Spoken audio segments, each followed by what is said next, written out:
Hello hello चला दोन्ही शहराचे घनाकडून ते लावून आटोपले. सन्माननीय बागडे साहेबांना मी प्रश्न विचारला होता. ऐतिहासिक प्रश्न होता. मी म्हटलं डॉक्टर बाबासाहेब आंबेडकरांनी स्त्रियांच्या संरक्षणार्थ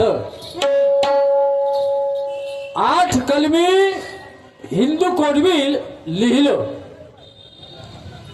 त्याच्या समीक्षावर समीक्षा झाल्या. 5 समीक्षा झाल्या. शेवटच्या समीक्षेमध्ये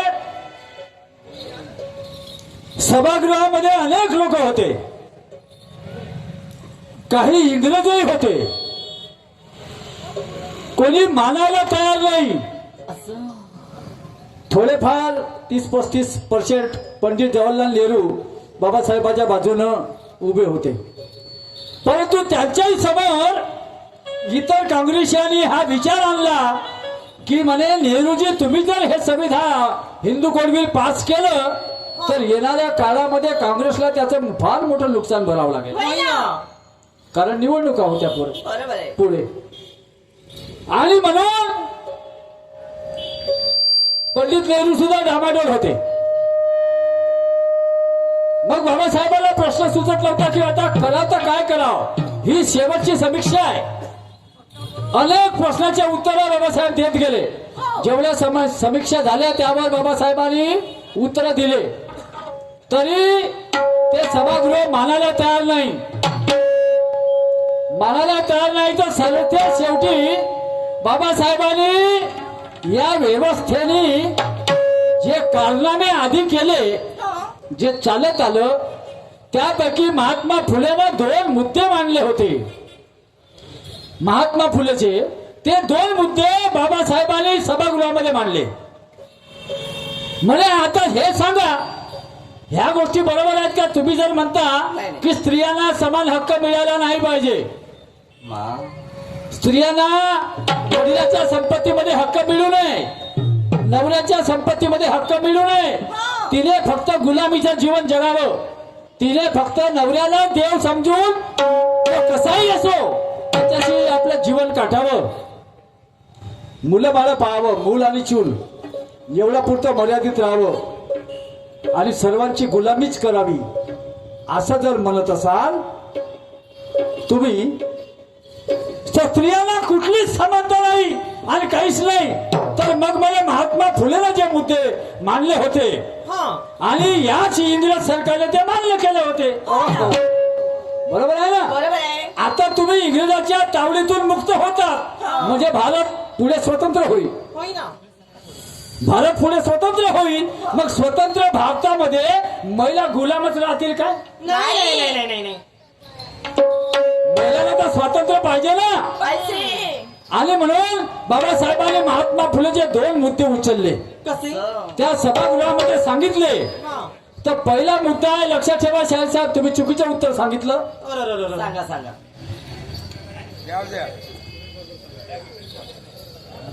हे काय म्हणतात. काय म्हणतात. संपत्तीचा वारसा पुरुषाच्या बरोबरीने स्त्रीला समानता हवी. हे मुद्दे म्हणते महात्मा फुले. नाही साहेब, या दोन्ही मुद्द्यातला एकही मुद्दा नाही आहे. या व्यवस्थेचे मुद्दे मांडले होते महात्मा फुलेनं. पहिला मुद्दा होता अवदान विधी आणि दुसरा मुद्दा होता लाजा होम.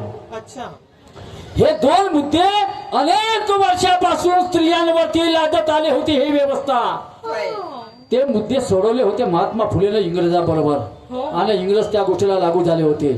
तर अवदान विधी म्हणजे काय की गावचा पाटील, पांड्या, कुलकर्णी, ब्राह्मण, ठाकूर असा कोणी मुख्य माणूस असेल तर त्याने कुठल्याही कुवाऱ्या मुलीशी आधी संभोग करावा. तिच्या शरीराचा त्याने संभोग करावा, तिचा फायदा घ्यावा, तिच्या तरुणपणाचा फायदा घ्यावा, तेव्हा ती बाई लग्नाच्या योग्य मानल्या जात होती. हा पहिला मुद्दा हा बाबासाहेबांनी मांडला आणि सगळ्या सभागृहात सांगितलं, सांगा हे तुम्हाला मान्य आहे का. दुसरा मुद्दा होता लाजा होम. तर या विधीमध्ये आताही तो मुद्दा आहे. हिंदू पद्धतीने जिथं लग्न लागते तिथं सप्तपदी होते. बरोबर आहे, होते ना सप्तपदी, 7 फेर घेतात. तर लाजा होमचा अर्थ असा आहे, त्या लग्न विधीमध्ये एखादा कुलकर्णी, एखादा ब्राह्मण जर उपस्थित असेल, तो त्या गावचा पाटील असेल, ठाकूर असेल, मुखिया असेल, कोणी असेल, तो जर त्या लग्न विधीमध्ये हजर असेल आणि 7 फेरे होतपर्यंत जर त्याची नजर कधी त्या बाईवर गेली, त्याची कधी इच्छा झाली का नाही, थांबा 6 फेरे झाले, थांबा, हो मला पुन्हा या बाई बरोबर संभोग करायचा आहे, तर तिथं ते फेरे रद्द होत होते. समजलं काय. त्याच्याही नंतर लग्न झाल्यानंतर 1.25 महिना तो पाटील किंवा कुलकर्णी त्या नववधूचा आधी फायदा घेत होता. म्हणजे तिच्याशी संभोग करायचा. 1.25 महिना संपल्यानंतर तिच्याशी संभोग केल्यानंतर काही गाठी तिच्या गळ्याला बांधून त्या नवरदेवाच्या घरी आणून द्यायचा. याला म्हणतात लाजा होम. समजलं काय. हे मुद्दे महात्मा फुलेने उचलले होते, इंग्रजांनी ते मान्य केले होते. पण जेव्हा भारताला स्वातंत्र्य देण्याची वेळ आली तर याच देशातली ब्राह्मण व्यवस्था त्या गोष्टीला मानायला तयार नव्हती. समजलं काय. म्हणून बाबासाहेबांना सभागृहामध्ये हे दोनही मुद्दे उचलले. साऱ्या सभागृहानं टाळ्या वाजवल्या. इथपर्यंत काय इंग्रजांनी सुद्धा टाळ्या वाजवल्या आणि सभागृहामध्ये प्रत्येक माणसाने टाळ्या वाजवल्या. पण शेवटी मतदान करण्याची पद्धत आली तर 4 मत बाबासाहेबांच्या बाजूने होते आणि 13 मत या व्यवस्थेच्या बाजूने होते साहेब. आणि म्हणून बाबासाहेबांना त्या कायदेमंत्री पदाचा राजीनामा द्यावा लागला. हे माझी गोष्ट आहे. समजलं साहेब. तुम्ही प्रयत्न केला त्याबद्दल वाद नाही, धन्यवाद. आता तुमचाही एक प्रश्न आहे. समय ही जीवन की सबसे बड़ी पूंजी है.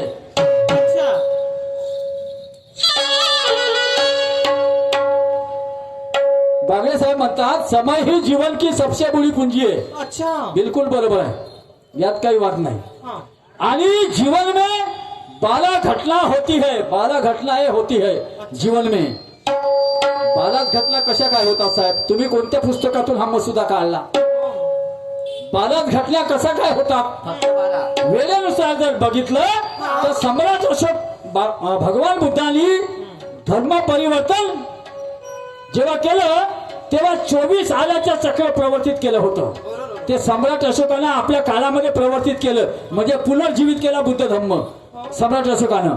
समजलं काय. ते 24 आले सम्राट अशोकाच्या नावाने अशोक चक्र म्हणतो, पण ते सम्राट अशोकाचे नाही, ते बुद्धाचे आहेत. कोणाचे आहे. बुद्धाचे आहे. सम्राट अशोकाचे नाही. सम्राट अशोकानं प्रवर्तित केलं पुन्हा, म्हणून अशोक चक्र म्हटलं जातं त्याला. ते आपल्या तिरंग्यावर आहे ना. तर त्याचे 12 आले सुखाचे आहेत, तर 12 आले दुःखाचे आहेत. बागडे साहेब 12 आले सुखाचे आहेत, तर 12 आले दुःखाचे आहेत. तर त्यामध्ये तुम्ही म्हणता त्या 12 घटना कोणत्या. ठीक आहे, काय हरकत नाही. पहिले 10 मुद्दे आहेत तुम्हाला सांगतो. शीलदान, उपेक्षा, नस्कर्म्य, वीर्य, अधिष्ठान, सत्य, शांती, करुणा आणि मैत्री. आणि 11 आणि 12 आहे जरा आणि मरण. जरा म्हणजे म्हातारपण आणि शेवट अंत. या 12 गोष्टी जीवनामध्ये वेळेनुसार घडतात. हे 12 गोष्टी जीवनामध्ये वेळेनुसार घडतात साहेब. प्रत्येक माणसाच्या जीवनामध्ये येत आहे. समजलं काय. अशोक चक्र म्हणजे भवचक्र आहे. भव म्हणजे संसार, बरोबर आहे. मनुष्याच्या प्रत्येक माणसाच्या संसारात या 12 गोष्टी लागू आहे. सुखाच्या 12 आणि दुःखाच्या 12. 12 विपरीत आहेत आणि 12 असं आहेत. असं तुमच्या प्रश्नाचं समाधान. गाणं आहे का माझं.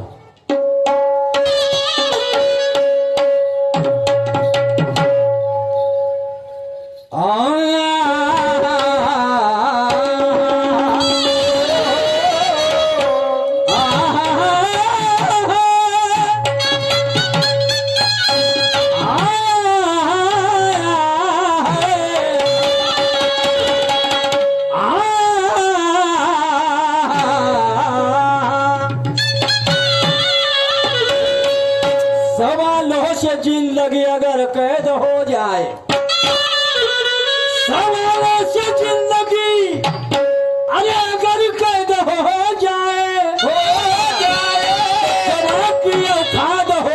कि वो जमानत कर जाए।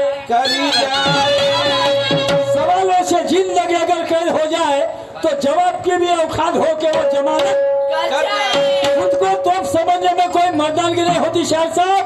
अरे वो फल निर्माण करो के दुश्मन जीते जी मर जाए। क्या बात है? मर जाए। सवाल की तसल्ली होती है जवाब से। अरे सवाल की तसल्ली होती है जवाब से, गाने की तसल्ली होती है गाने से। ये महफिल खुश नहीं होगी तुम्हारा मेरा चेहरा देख लेने से। खुद की तारीफ करना कोई बड़ी बात नहीं, तो हमारी तारीफ होनी चाहिए इस जमाने से। इस जमाने से आमची तारीफ यांच्याकडून व्हायला पाहिजे, बरोबर आहे ना? बरोबर आहे. तलवार से तसल्ली कभी दी नहीं जाती, तलवार से तसल्ली अरे दी नहीं जाती। अरे कुछ दिलों की उम्मीदें कभी जी नहीं पाती। क्या साहब, तलवार से तसल्ली दी नाही जाती म्हणून तर सम्राट अशोकानं बुद्ध स्वीकारल्यानं युद्ध सोडलं कलिंगच्या युद्धानंतर, बरोबर आहे ना? तलवार से तसल्ली दी नहीं जाती, बुजदिलों की उम्मीदें जी नहीं पाती। जीने के लिए जिंदा रहना भी जरूरी है, जरूरी है. जीने के लिए जिंदा रहना भी जरूरी है। मगर अपना घर जलाकर मोहल्ले में रोशनी नहीं की जाती। क्या बात है? अपना घर जलाकर मोहल्ले में रोशनी नहीं की जाती।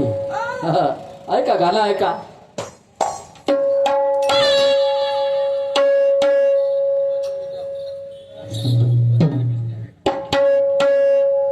अरे बनू जाल बिस्टिक हमरा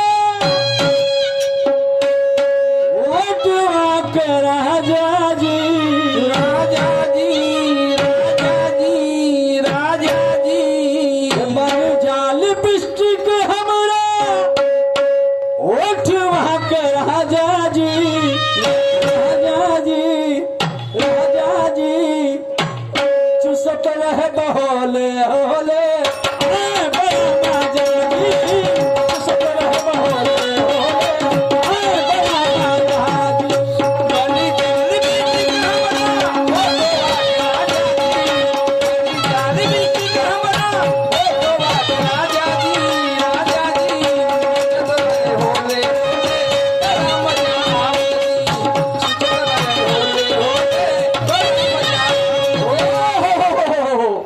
कहना है अकबर से होशियार तो बिरबल था। सुनिए, प्रबोधन पाहिजे ना चांदेकर साहेब, हो ना. सातपुते साहेब, प्रबोधन पाहिजे ना ऐका।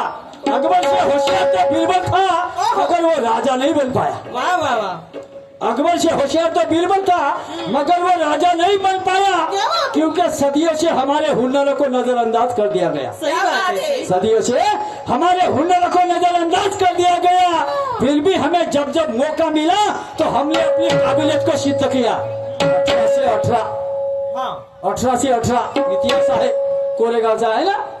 जब जब हमें मौका मिला हमने अपनी काबिलियत को सिद्ध किया। फिर भी हमारी तरक्की में कभी जाति तो कभी धर्म आ लाया। वाह वाह वाह. फिर भी हमारी तरक्की में कभी जाति तो कभी धर्म आ लाया।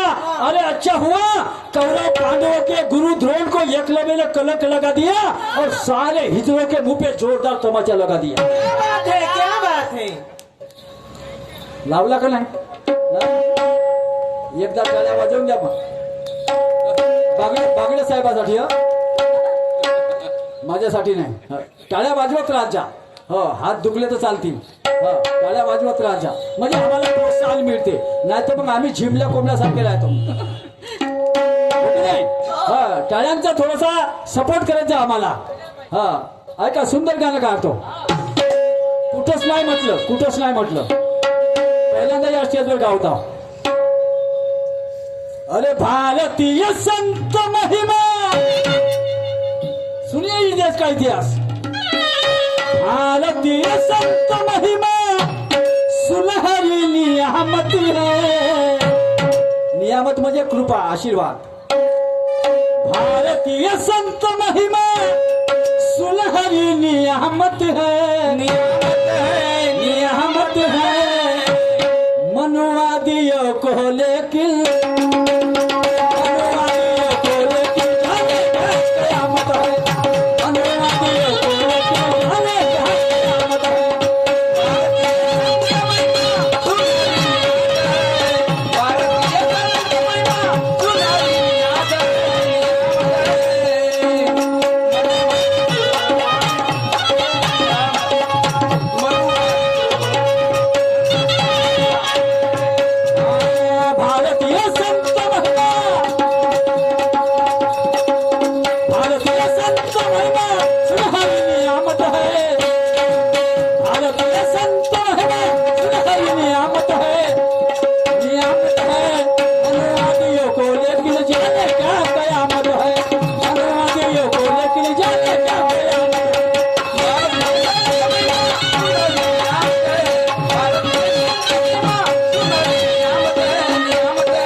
ऐकून घ्या चांगलं. भारतीय संत महिमा अरे सुनहरी नियामत है, मनुवादियों को लेकिन जाने क्या कयामत है. अरे अरे अरे यायला कोणती आपत्ती आहे तर माहित नाही. हं? संत महिमा म्हटलं तर जनजागृतीचं माध्यम. हो हो या भारतातले जेवढे काही बहुजन संत आहेत त्यांनी या जगाला उपदेश केला. संत या जगाचे मार्ग जाते आहेत. संतांनी कर्मकांड नाकारलं, पूजा पाठ नाकारलं, काल्पनिक देवी देवता नाकारलं, दगड धोंडे सगळं नाकारलं. संतांनी, प्रत्येक संतांनी. गाडगे महाराज म्हणतात दगडाचा देव देत नाही, घेत नाही, नवसान पोट कुणाला होत नाही. पण आमची बिमारी काही जात नाही. नाही का कबीर महाराज म्हणतात पातळ पूजे हरी मिले तर मैं पूजू पहाड, चाकी असे तो चाक भली पीठ खाय सरसा. क्या बात है. बरोबर आहे ना? तर अशा प्रकारचे मत संतांनी मांडले तरी यांना कोणती आपत्ती येते माहिती नाही. हे तुकोबराला सरळ सरळ मारलं हो आणि सांगितलं की वैकुंठाला गेले. हं? प्रत्येक संताचा छळ केला, कुणाचा खून केला. अनेक बहुजन संत महापुरुषांचा या लोकांनी छळ केला. कुणाचे नाव सांगू? शिवाजी महाराज, संभाजी महाराज, सगळ्यांचा, कबीर महाराज, संत रविदास महाराज, समजलं का, यांचाही छळ केला. समजलं काय आहे ते कळवाय माझ्या गाल्यामध्ये. ऐका मी काय म्हणतो.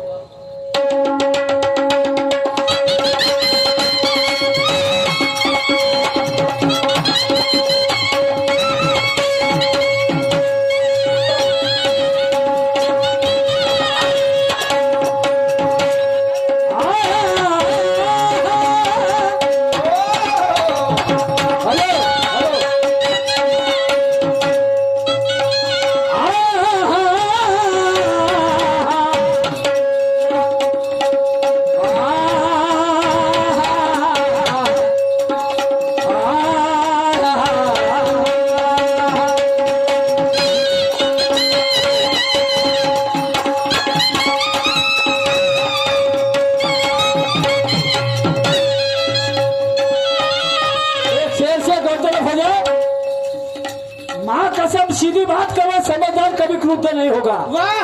माँ कसम सीधी बात करो, समझदार कभी क्रुद्ध नहीं होगा. हर कोई आपसे किनारा करेगा अगर आपका आचरण शुद्ध नहीं होगा. क्या बात है. हर कोई आपसे किनारा करेगा अगर आपका आचरण शुद्ध नहीं होगा. और जिसके आचार विचार में बुद्ध होगा, माँ कसम जमाने में उसका किसी से भी युद्ध नहीं होगा. सही बात है, सही बात है. माँ कसम जमाने में उसका किसी से भी युद्ध नहीं होगा. म्हणून या जगाला बुद्धाची गरज आहे. नाही का इस्रायल, इराण, इराक, नाही का अमेरिका. बरोबर आहे ना. आता तुम्ही पाहूनच राहिले. झालं ना. कोणी कल्पना केली असेल काय तिसऱ्या महायुद्धाची? कोणी कल्पना केली असेल काय? याचे भीषण परिणाम आपल्याला भोगावे लागतील. आपल्या सगळ्यात जास्त अगदी बरोबर. आणि ते परिणाम भोगावे लागतील कोणाला? सामान्य माणसाला. तुम्हाला सांगतो या शेठ सावकाराचं काही बिघडणार नाही. लक्षात ठेवा. तुम्ही लक्षात ठेवा. म्हणून तुम्हाला बुद्धाची गरज आहे. बुद्ध आचरणात आला पाहिजे. महापुरुष संत कबीर महाराज, संत रविदास महाराज, संत तुकोबा, संत नामदेव महाराज यांच्या विचार वाचा आणि आपल्या पोरांना शिकवा.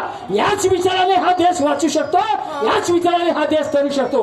अन्यथा मोठा प्रलय होणार आहे. अगदी बरोबर. गॅस मिळणार नाही, पेट्रोल डिझेल मिळणार नाही.